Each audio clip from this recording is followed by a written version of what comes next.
सुप्रभात बच्चों। आज मैं आपको बच्चे काम पर जा रहे हैं कविता समझा रही हूँ। इसके कवि श्री राजेश जोशी हैं। कोहरे से ढकी, कोहरे मैंने धुंध, कोहरे से ढकी सड़क पर बच्चे काम पर जा रहे हैं। सुबह सुबह बच्चे काम पर जा रहे हैं। हमारे समय की सबसे भयानक पंक्ति है ये। भयानक मतलब डरावना। इसे विवरण की तरह लिखा जाना चाहिए। इसे सवाल की तरह, इसे विवरण की तरह नहीं लिखा जाना चाहिए, इसे सवाल की तरह लिखा जाए। इसे प्रश्न के रूप में, सवाल मैंने प्रश्न, विवरण मैंने हाल, कि काम पर बच्चे क्यों जा रहे हैं। इसका प्रसंग ध्यान से सुनिए। प्रस्तुत पंक्तियां हमारी हिंदी की पाठ्य पुस्तक क्षितिज भाग 1 के अंतर्गत बच्चे काम पर जा रहे हैं नामक कविता में से ली गई हैं।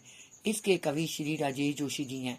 इसमें कवि बच्चों को काम पर जाते देखकर दुखी हो जाता है।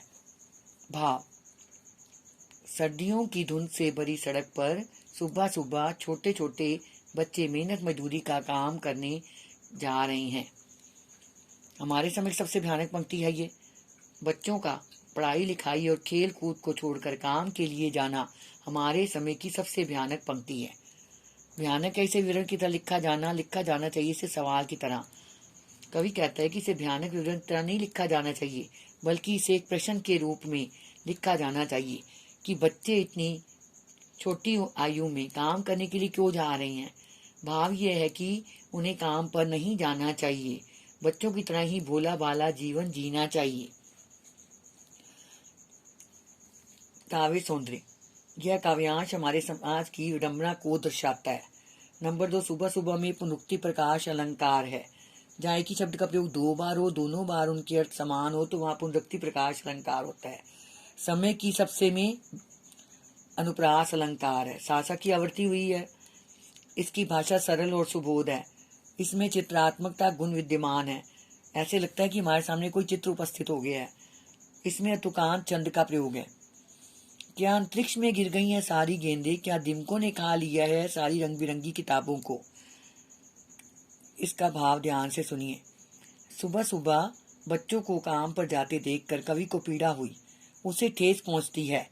और वह आगे प्रश्न करता है कि क्या उनकी सारी गेंदें अंतरिक्ष में चली गई हैं, आकाश में चली गई हैं। क्या दीमकों ने उसे खा, क्या उनकी रंग बिरंगी पुस्तकों को दीमकों ने खा लिया है। और क्या काले पहाड़ के नीचे दब गए हैं सारे खिलौने, और क्या उनके सारे खिलौने काले पहाड़ के नीचे दबकर नष्ट हो गई हैं। क्या किसी भूकंप में डहर गई हैं सारे मदरसों की इमारतें। भूकंप भूचाल, मदरसों विद्यालयों, इमारतें भवन। और क्या उनके सारे खिलौने काले पहाड़ के नीचे दबकर नष्ट हो गई हैं। बच्चे अब खेलने क्यों नहीं जाते। क्या उनके विद्या प्राप्ति के स्थान पर, क्या उनके विद्या प्राप्ति के स्थान विद्यालय किसी भयंकर भूकंप के कारण ढह गई हैं।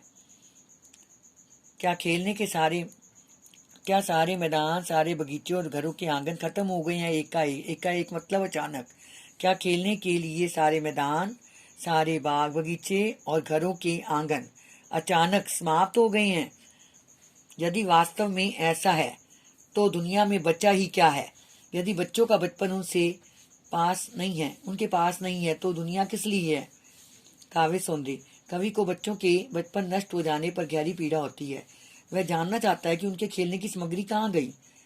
इसमें प्रश्नालंकार का प्रयोग है। इसमें उर्दू शब्दों का प्रयोग है, जैसे कि मदरसों। इसकी भाषा सरल और सुबोध है। इसमें तुकान छंद का प्रयोग है। तो फिर बचा ही क्या है इस दुनिया में। कितना भयानक होता अगर ऐसा होता। भयानक है, लेकिन इससे भी ज्यादा वह कि सारी चीजें हस्बमामूल है। हस्बमामूल का मतलब ज्यों की त्यों, यथावत। कवि कहता है कि यदि बच्चों की गेंदें, रंग बिरंगी पुस्तकें, खिलौने, विद्यालय, मैदान, बाग, घरों का आंगन समाप्त हो गए हैं तो यह बहुत भयानक बात है। क्योंकि बच्चे इन चीजों से वंचित रह जाने पर, अब तो उससे भी भयानक, तो बच्चे इन चीजों से वंचित रह जाते, पर अब तो उससे भी भयानक बात यह है कि ये सब चीजें ज्यों की त्यों हैं। ये सब वस्तुएं ज्यों की त्यों हैं। इनमें से कुछ भी नष्ट नहीं हुआ। पर दुनिया की चारों सड़कों से गुजरते हुए बच्चे बहुत छोटे छोटे काम पर जा रहे हैं। पर दुनिया के हजारों छोटे छोटे बच्चे काम पर जा रहे हैं। वे अपनी भूख मिटाने और माता पिता के बोझ को कम करने के लिए सड़कों से गुजरते हुए जा रहे हैं। उनका बचपन तो न जाने कहाँ पीछे छूट गया है। यह बहुत भयानक बात है।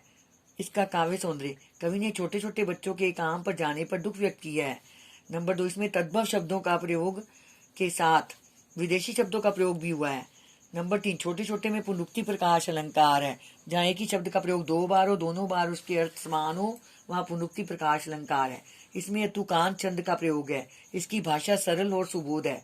बच्चे बहुत में अनुप्रास अलंकार है। बाबा की आवर्ती हुई है। इसमें प्रसाद गुण है। बच्चों, आपने ये सारा सलात याद करने हैं और लिखने हैं।